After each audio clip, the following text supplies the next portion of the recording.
Hello everyone. Today we talk about how to fix the app of Discord. We will go to settings.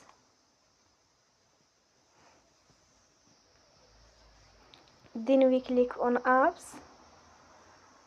After that we search the app Discord.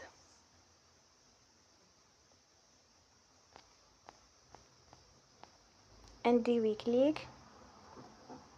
We will on for stop. After that we go to storage. Then we click on clear cache. Here we go to Play Store and you will update your app. Don't forget to support us by like and subscribe. See you next time and thank you for watching.